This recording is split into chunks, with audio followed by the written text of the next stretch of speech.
Assalamualaikum warahmatullahi wabarakatuh.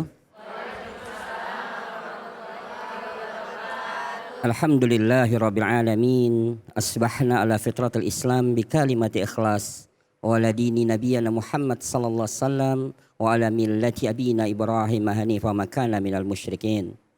Alhamdulillah, segala puja dan puji hanya bagi Allah. Di hari yang penuh berkah ini, di hari penuh kemenangan ini, Allah tempatkan keimanan pada diri kita. Semoga juga Allah berikan karunia, ya, kemudahan rezeki, dihapuskan segala dosa-dosa kita, dan diberikan sesuatu yang terbaik nanti di yaumil akhir untuk bisa bertemu dengan para kekasih Allah dan bisa bertemu dengan Rasulullah untuk bisa melihat indahnya senyum Rasulullah. Para jamaah sekalian, kalau kita bicara tentang surat Al-A'raf ayat ke-31, di sini ada beberapa kata kunci. Yang pertama, Allah menyeru kepada anak Adam. Untuk apa? Ketika ke masjid, ya, menggunakan pakaian atau perhiasan. Bahasa perhiasan ini bisa juga pakaian yang bagus. Jadi jangan hanya sekedar kita arisan pakai pakaian yang bagus.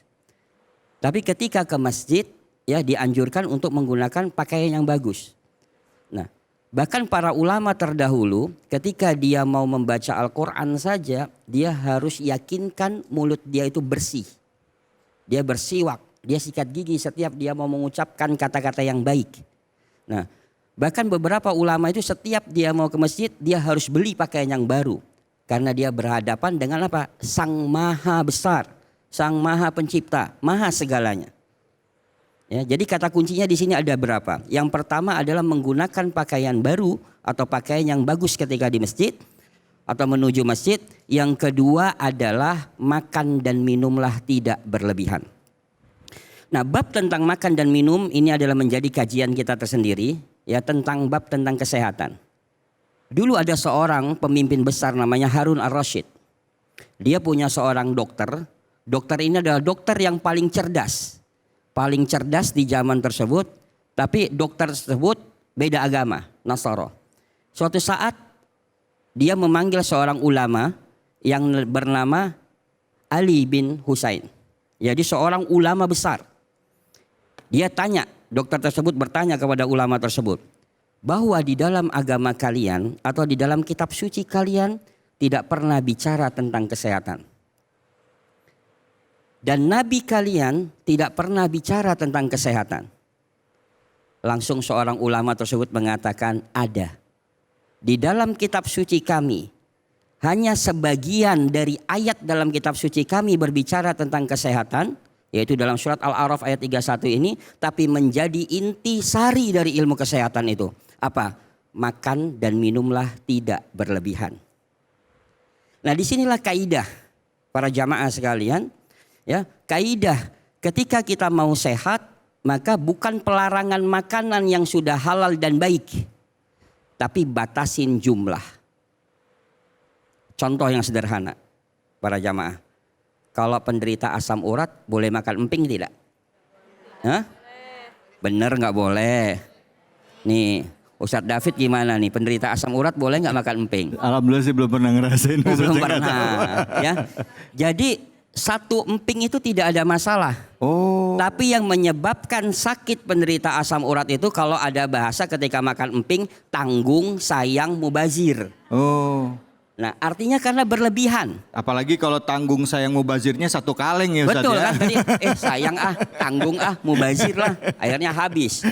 Ya. Nah, maka di sinilah para ulama mengatakan, ya, bukan pelarangan makanannya, tapi batasilah jumlah dari makanan tersebut. Iya. Dan begitu juga ketika saya ada pasien datang digotong, ya, gula darahnya tinggi, kolesterolnya tinggi, dia datang nggak bisa berbuat apa-apa, cuman mengatakan, Ustadz, saya nggak bisa jalan. Saya tanya satu, sebenarnya Bapak pengen makan apa? Dia bilang, udah 3 bulan ini sebenarnya saya tuh pengen makan nasi Padang. Waduh. Tuh.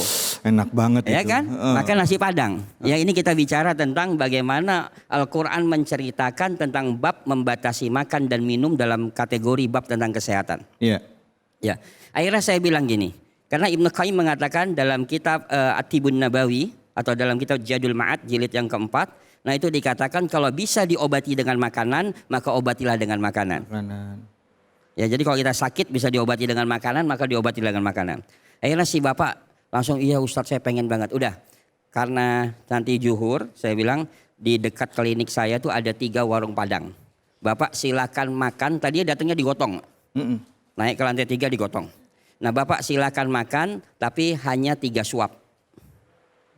Akhirnya dia makan. Ba'da zuhur konsul lagi, dia langsung ketemu saya, langsung nggak digotong. Dia mengatakan, alhamdulillah Ustadz, saya lega. Nah dia lupa tadi digotong, gara-gara 3 suap nasi Padang dia bisa jalan normal. Sehat, iya. Artinya bahasa pelarangan ini sebenarnya adalah merusak sistem kerja, ya sel-sel di dalam tubuh kita. Ya, jadi beda. Ketika bahasa Al-Quran tadi adalah batasin makan dan minum, bukan jangan makan dan minum. Oh. Ya bukan jangan makan dan minum. Ini yang bahaya.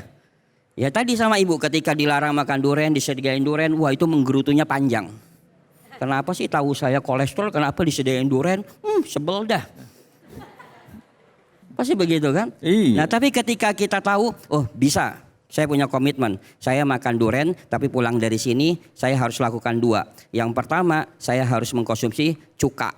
Nah, cuka ini adalah makanan kesukaan Nabi, Bu. Cuka apel. Oh, apple cider Ya. atau cuka Jadi apel. dikonsumsi ketika asar. Jadi ba'da asar itu ada sunnah yang dianjurkan supaya kolesterol kita nggak jahat masuk di malam hari. Maka di ba'da asar itu mengkonsumsi cuka. Oke.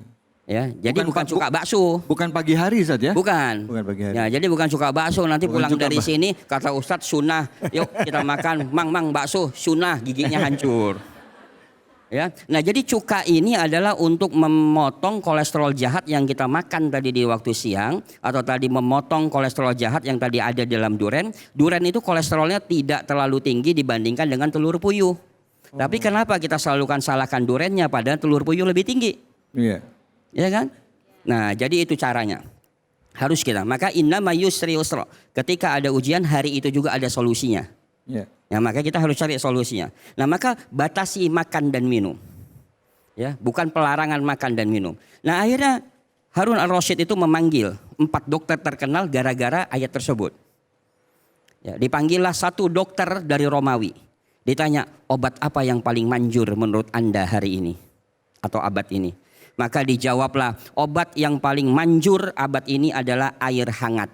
Nah, itu air hangat itu obat paling manjur. Jadi minum itu dengan air hangat. Ya, bukan kebalik, mandi dengan air hangat, minum air dingin.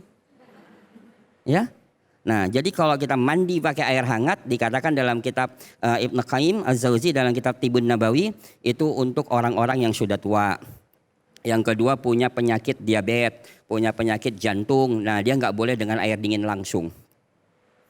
Ya. Nah, terus dipanggil lagi dokter dari Irak, ditanya, obat apa yang paling manjur abad ini? Maka dijawablah, obat yang paling manjur adalah daun seledri. Wah, daun seledri ini bagus.